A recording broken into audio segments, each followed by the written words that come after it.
La République démocratique du Congo est un pays d'immenses contrastes, une terre d'une richesse stupéfiante et de profonds défis. En son cœur se trouve la province du Haut-Lomami, un territoire qui incarne parfaitement ce paradoxe. Située dans la partie sud-est de la nation, c'est une vaste étendue riche en minéraux, une terre dont le sol recèle la promesse de la prospérité. Pourtant, pour ses habitants, la vie quotidienne est une lutte constante, une navigation entre l'espoir d'un avenir meilleur et les dures réalités du présent.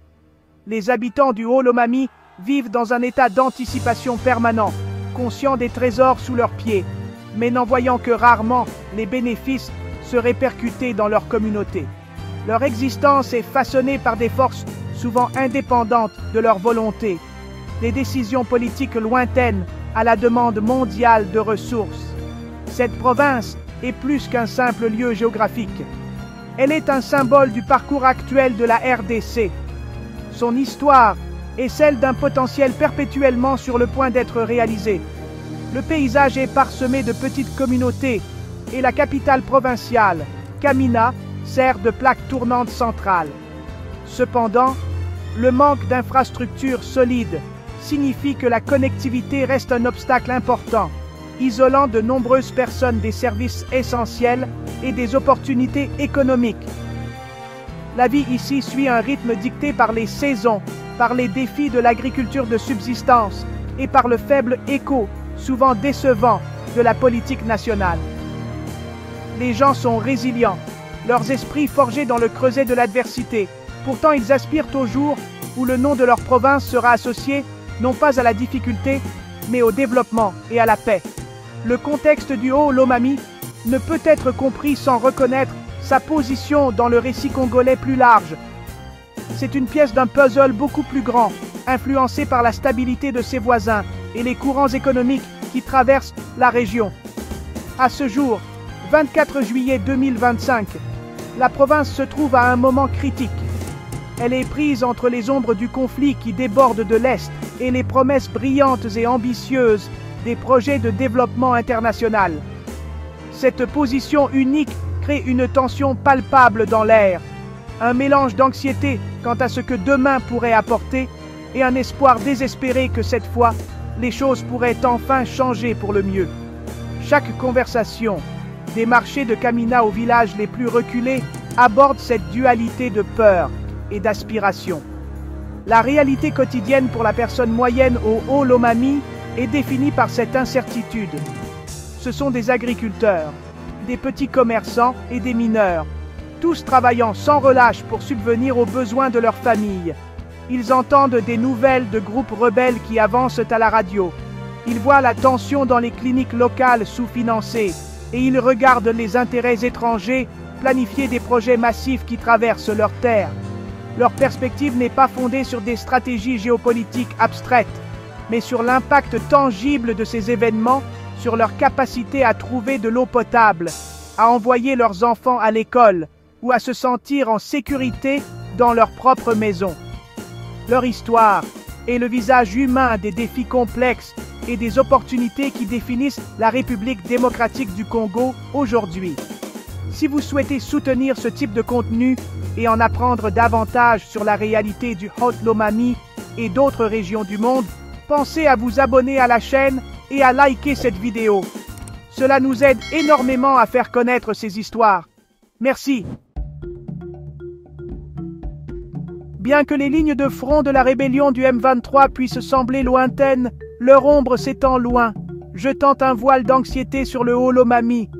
La chute de grandes villes comme Goma et Bukavu plus tôt cette année a provoqué des ondes d'instabilité à travers la nation. Bien que les combats directs n'aient pas encore atteint la province, la proximité de zones de conflit comme le Tanganyika et le Haut-Katanga crée un sentiment d'insécurité omniprésent. Ce n'est pas une peur de bataille imminente, mais une inquiétude plus profonde et plus insidieuse quant à ce qui pourrait arriver ensuite. L'avis de l'ambassade de Belgique en février à ses citoyens de quitter la région a été un rappel frappant de la fragilité de la paix, un signal que la situation pourrait se détériorer rapidement, laissant les communautés vulnérables au chaos qui a tant affligé l'Est de la RDC. Ce climat de tension régionale a un impact direct sur la vie des gens ordinaires. Il perturbe les routes commerciales, rendant les biens essentiels plus chers et plus difficiles à trouver. Il crée un fardeau psychologique, forçant les familles à vivre avec une peur constante et de faible intensité de déplacement ou de violence. La présence des forces de sécurité peut augmenter, mais cela apporte souvent son lot de problèmes, sans nécessairement procurer un véritable sentiment de sécurité. Pour les habitants du Haut-Lomami, la sécurité n'est pas seulement l'absence de guerre, c'est la capacité de planifier l'avenir sans la menace constante de l'instabilité qui anéantit tout leur dur labeur. Le conflit régional, même à distance, leur vole ce sentiment fondamental de sécurité. À cette menace sécuritaire s'ajoute une grave urgence de santé publique. Une épidémie dévastatrice de choléra a balayé la province en 2025, une maladie qui prospère là où les services de base font défaut. L'épidémie est une conséquence directe d'un manque chronique d'accès à l'eau potable et à un assainissement adéquat. Pour d'innombrables communautés, la quête quotidienne d'eau est un pari, les forçant souvent à dépendre de sources contaminées qui propagent la maladie à une vitesse terrifiante. Des organisations comme l'UNICEF sont sur le terrain, déployant des interventions ciblées et distribuant des kits d'hygiène. Mais leurs efforts sont une course désespérée contre la montre, entravée par les mêmes défis logistiques qui définissent la vie dans la province. La lutte contre le choléra révèle les profondes fissures du système de santé.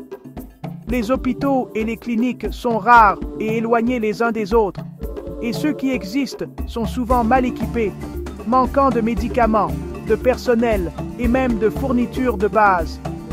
Une pénurie nationale de vaccins contre le choléra complique encore la réponse, laissant de vastes segments de la population sans protection.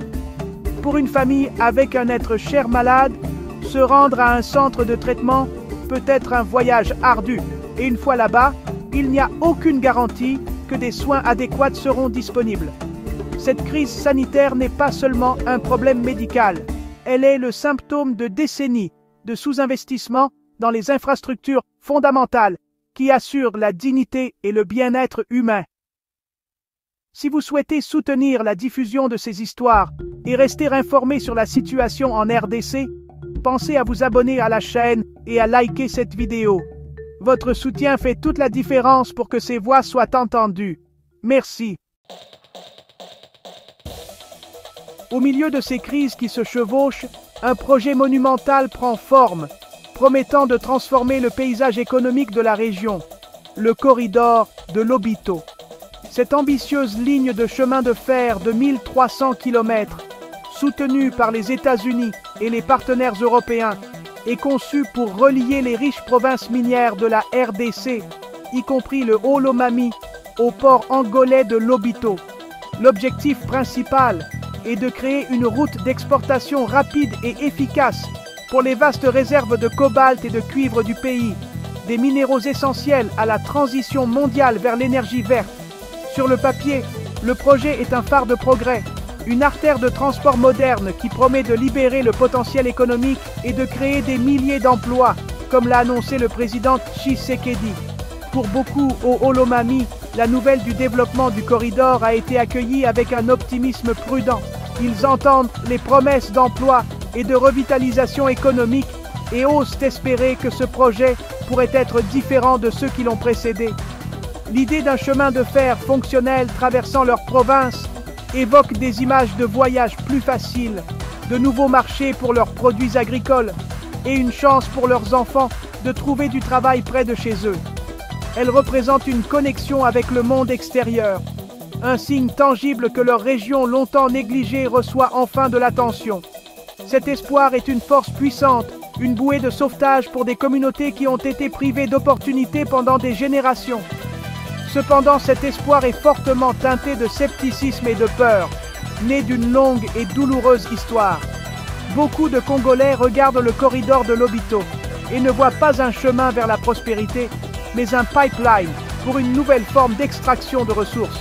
Ils craignent qu'il ne devienne un mécanisme de pillage moderne, où les nations étrangères et les multinationales récoltent les vastes profits de leurs minéraux, tandis que les communautés locales ne restent qu'avec des dommages environnementaux et des perturbations sociales. Le terme néocolonialisme est chuchoté dans les conversations, reflétant une profonde méfiance quant au fait que les bénéfices s'écouleront à nouveau vers l'extérieur, en contournant les personnes mêmes dont les terres sont utilisées. Cette appréhension est étayée par de dures réalités.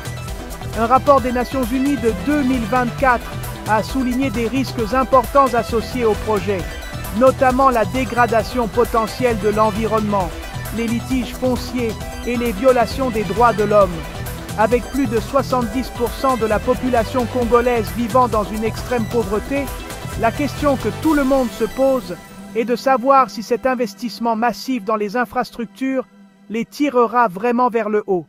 Les habitants du Haut-Lomami ne sont pas contre le développement, mais ils se méfient d'un modèle qui privilégie l'exportation de matières premières au détriment du bien-être de la population locale.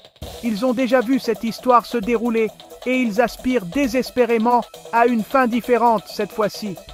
Si vous souhaitez soutenir ce type de contenu et rester informé sur l'actualité du Haut-Lomami et de la RDC, pensez à vous abonner à la chaîne et à liker cette vidéo. Votre soutien fait toute la différence.